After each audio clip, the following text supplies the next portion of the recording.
Hey guys, I wanted to give you a quick tour of my pop-up camper since it's 95% done. Needs a few more things to button up, but it's getting there. It took me and my dad 3.5 months to make this thing. Let's check it out. So the exterior is aluminum, and I found some like aluminum with this white coating on it, which looks pretty cool, so I didn't have to wrap anything or paint anything. On the bottom and then also the top, I'm using sign material. I forget what it's called, but it's aluminum composite. So it's aluminum, plastic aluminum. It's a little bit lighter, which is good for the back and also the top. The camper has a full aluminum frame to help keep weight down. It's still a little bit heavy, but it's better than going with steel, especially on these smaller trucks. The camper is mounted in 4 locations, 2 at the back and 2 at the front. The back mounts are floating, meaning it has about a 1/2 inch of play in the bolt that goes into the frame. And this just makes it so the camper can flex and not break.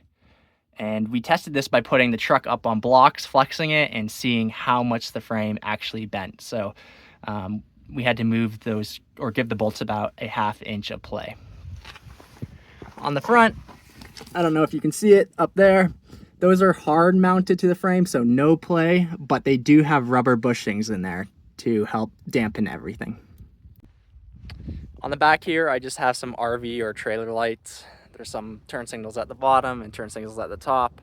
And then I also have an RV window here, which opens about 30 degrees. It's all right, it only helps vent it a little bit. Down at the bottom, I have a little camera. Since I can't see back, my rear view mirror is pointless, so that camera's always on and I can see it from the inside of the car. On all the edges of the camper, I used aluminum angle, and that's riveted into the aluminum frame.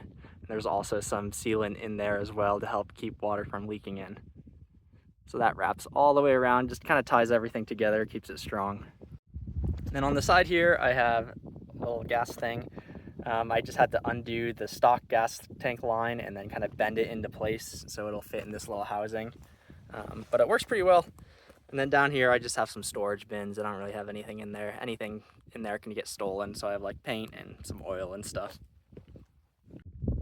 And then moving up top, the canvas is 3 layers. So the outside layer is otter text, which is waterproof. Then one more layer inside is 3M Thinsulate, just for the insulation, and then on the inside it's nylon. So it's pretty thick, but it stays pretty warm in there.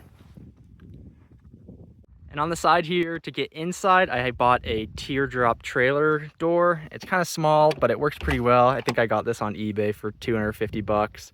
It's a little bit better than spending like $1,000 on something real, but it works pretty well. And then it has 2 layers, so the inside layer will open. And then moving in, it's a little dirty here and I'm still getting stuff organized. You can see the bed is elevated. So the bed, when I'm sleeping, it'll pop down and it'll hang on these side rails. And then inside I just have some storage. There's some drawers down here for clothes, some silverware in this one. I still need to pack it up a little bit better. More storage at the end. And then also right when you get in, there's 3 switches. This turns on lights.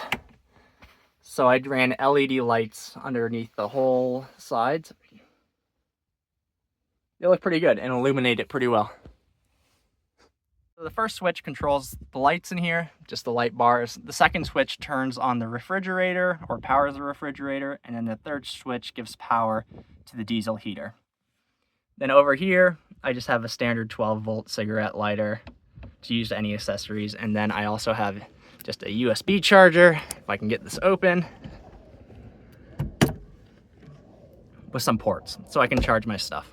So when I'm standing up, I have about a foot of space at the tallest point above my head, and I'm about 6'1" or 6'2"-ish, so plenty of space in here to move around and get changed and that sort of stuff.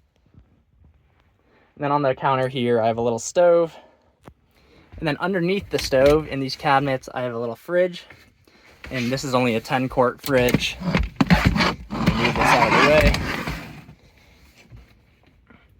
So I have a little 10-quart fridge right here, some more storage back there. And then back here is all the wiring to the solar that's on the roof. So the inside's pretty basic right now. I still have some stuff to wrap up in here. I want to add some bungee cords on the front of these shelves and these drawers to help keep the stuff in. I also need to organize my stuff just a little bit better.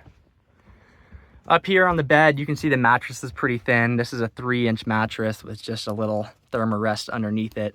It works all right. I don't really feel the slats or anything. And then the bed at the top is held on by these little strings, one on each side. So when I'm going to bed, I just push this down and it'll rest on the bottom here. So now the bed is down and you can see that I have plenty of space to walk around and move around still, even with the bed down. This is just a small single bed, but I really wouldn't want to go any bigger because it would take up a lot of the space in here. Underneath, I still have a little bit of space to stuff some clothes or shoes, whatever in there. And then on the roof, I have 2 porthole windows, and these open from the outside. They're kind of a pain to open. You have to get like a little ladder, so I just leave them closed at the moment. But they add a lot of light to the interior. I would say they are a must-have, especially if you don't have windows on the canvas. And then on the top, I have 400 watts of solar. I bought a cheaper, like Amazon solar kit, 400 watts. It works pretty well. I think I got it for 250 bucks on AliExpress.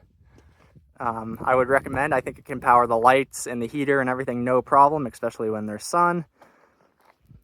And then popping the hood, I have 2 deep cycle batteries right here, each 100 amp hours. And this runs directly to the solar charger.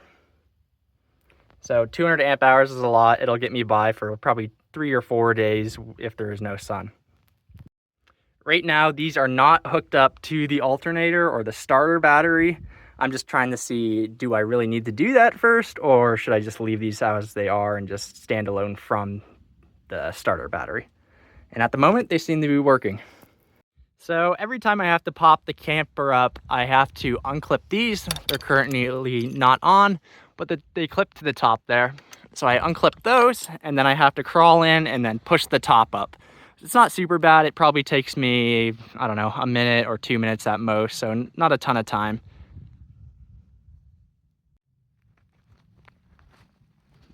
And then underneath the truck, to help support the weight of the camper, I bought Icon RXT leaf springs, and these are the option 2 right now. They can go one more option up just for a little bit higher weight. They seem to be working pretty good and got me about 2 inches of lift on this axis cab truck.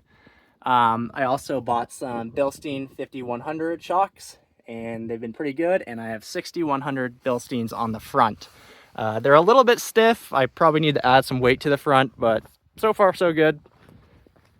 And it's definitely something you should consider if you are building one of these campers, is you probably will have to do suspension because the camper does weigh a lot. You'll be sagging on the back. So that was just a quick overview of this camper. I might make a future video if I do any upgrades or changes to this thing. Let me know if you guys have any questions or comments, any questions about the build in general. I'd be happy to help. Thanks for watching.